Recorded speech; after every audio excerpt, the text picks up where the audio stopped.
Hello, Jase Perry here. There's two types of KDP sellers. You got the creative type. They want to exercise their creativity, make books that transform the world, share their story, share their skills in writing, express something, okay? Creative stuff, creative guys. Then you got the money getters. They're the guys putting AI schlop there, facts books, trivia books. They're there to make money, okay? Two of these. Unfortunately, if you want to make money, you have to pick the money making side of KDP. To start with, let me tell you a quick story. Back in 2023, when I decided to take KDP seriously, I so happened to meet some big money getting guys making hundreds of thousands a month on KDP, and I got some coaching for them. Luckily, they decided to coach me. Great guys. And they decided to coach. They're not coaches. They just said, all right, we'll help you out. Thank you, guys, if you're watching this ever. Thank you. Okay. Now, what happened was I had the idea of doing something creative. I wanted to do motivational children's books.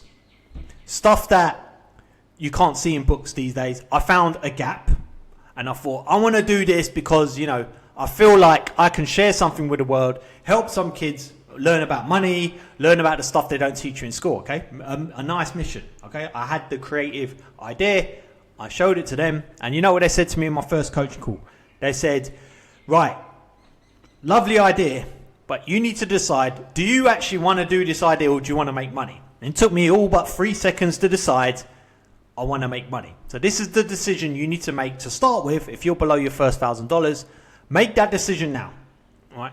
Do you actually want to just be creative and create books, or do you want to actually make money? If you had to pick between these two, if you want to do creativity and do whatever books you want, that's fine. Just do it.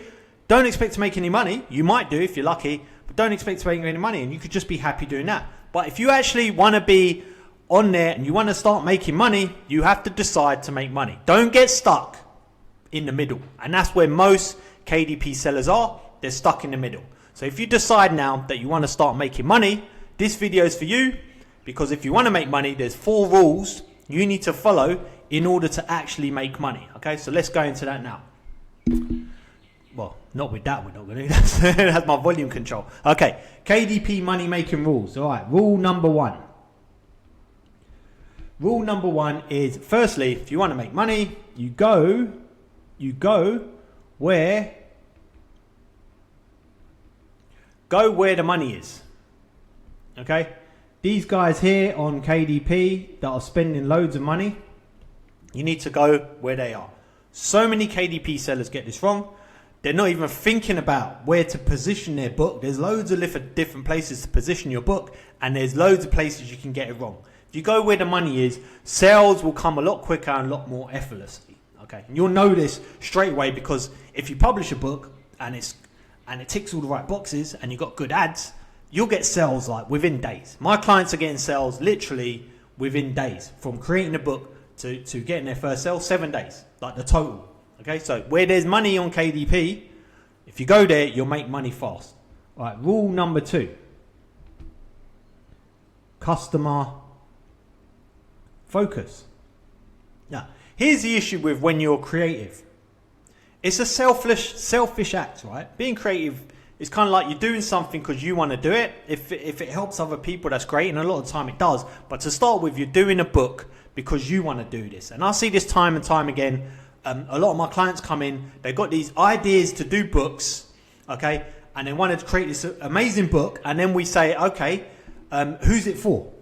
Right? Because it's for you generally to start with. That's not where the money is, all right? A lot of the time it's not. You might get lucky and it is, okay? But if you just focus on the customer, what does the customer want? This customer that's got money, what do they want? Okay, we're just going to create a book for them. More likely that you're going to sell that book. All right. Rule number 3. Have no attachment to your book. No attachment. Think of your book as it's just a vessel. It's a vehicle that you're going to send into the market to test whether you know that market well enough. So you do your book, you send it out to the market, it doesn't sell, no big deal. You bring it back, you tweak things, get it better, send it back again. You're like the workshop. You got a workshop here. You're just basically producing books and they're getting better and better. And the only way you know if they're actually better is by sending it to the market and then seeing what data you can collect, what reaction you get from the market. This book might start selling. Why did it sell? Okay, let's make more books like that. Why didn't it sell? Let's test a new cover, title, that sort of thing. So no attachment to any one book. You're like you need some sort of workflow, and you're just creating these books and tweaking them and send them out to the market and bringing them back. Okay, so it's more about workflow than a specific book. And the last rule number 4, is you need to invest. Okay, it's time or money or both. Okay, you're creating a book. The book's got to be good enough to sell, and that takes time and money, because you need the right softwares, you need the right AI softwares to create the book, make sure it's good enough. Then we want to test it quick. You're going to need ads, right? The fastest way to do it is to get out there with ads. There's little point putting a little bit of time, a little bit of money into it. You might as well just have a budget and just go for it and test those books. And that's the way that you can test the market quickly, get feedback quickly, and then create better books. But a good book now requires AI.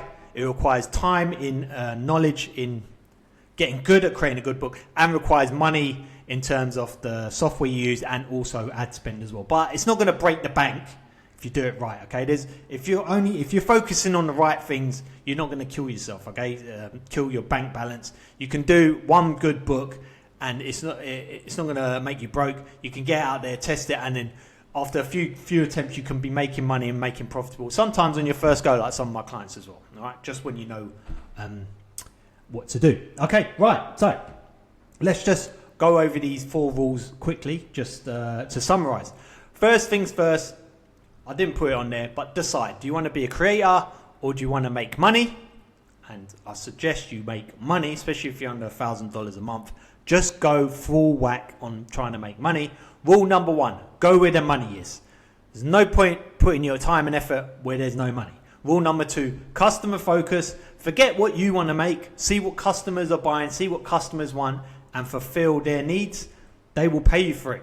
Number 3, no attachment to any one book. Just think of yourself as a workshop. You're just creating books, send them out there so you can learn what actually sells and get better and better at creating more books. Rule number 4 is you need to invest time, money, both of those, in order to make your books good enough and test them fast enough. Okay, if you want a roadmap from how to get from 0 to your first $1,000 a month, by the way, if you're anywhere in there and you want to learn how to get consistent $1,000 a month, I'll leave a link to my video here. This will be helpful for you. And give me a like if this has been any value to you whatsoever. I'm a new channel, so these likes matter. Thank you, and subscribe if you want more videos on how to make your first $1,000 on KDP. Thanks for watching. See you in the next video. Cheers.